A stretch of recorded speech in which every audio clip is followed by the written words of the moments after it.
You know, I never really liked French people.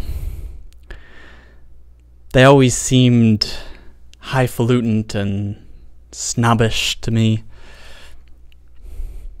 Around 8 years ago, I visited Paris for 2 days. And believe me, that was more than enough time. Unless you want to spend 50 euros on a sit-down lunch, you're forced to subsist on bread, overcooked steak, and frites, which is basically just glorified fries. Now, I love architecture and cities, but can somebody explain to me why these boulevards have to extend for miles? This is supposed to be the most beautiful city in the world, and yet my strongest emotion when I was there was boredom.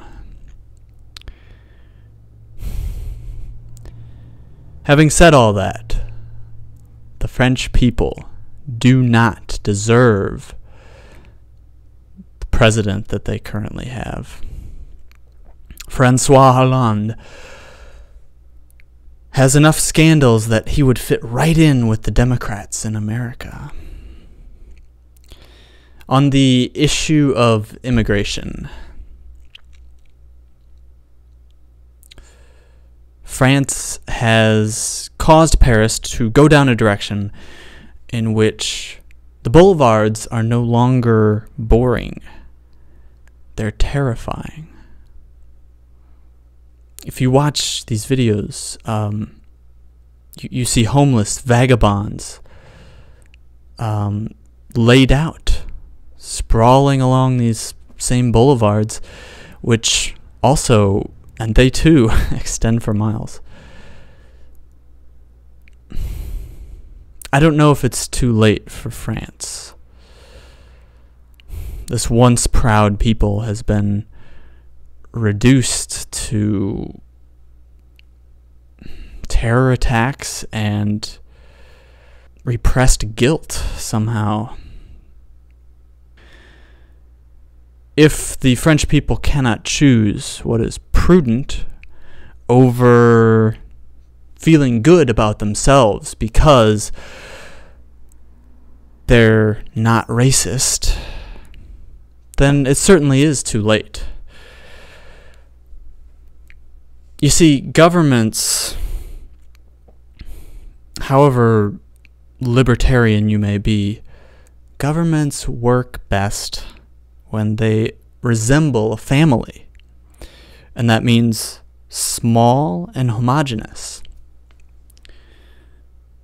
The EU, or European Union, is about the furthest thing away from a family as you can get.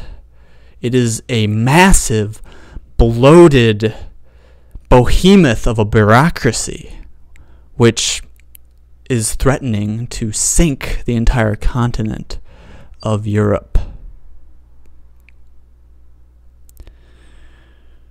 Now, on the issue of immigration, I believe there's only one viable choice. Hashtag I'm with her. About a year ago, I did a drawing prior to the Brexit referendum in Europe, in Britain. I also did a drawing leading up to the election in the United States. And now I'm doing a drawing since in just a few short weeks we will have the start of the elections in France. Now, I don't want to make this about my ego, but those two previous events were victories for us. So, I will just say this. People of France, the rest of the world is watching you intently. So don't screw it up. Vive Le Pen and vive la France.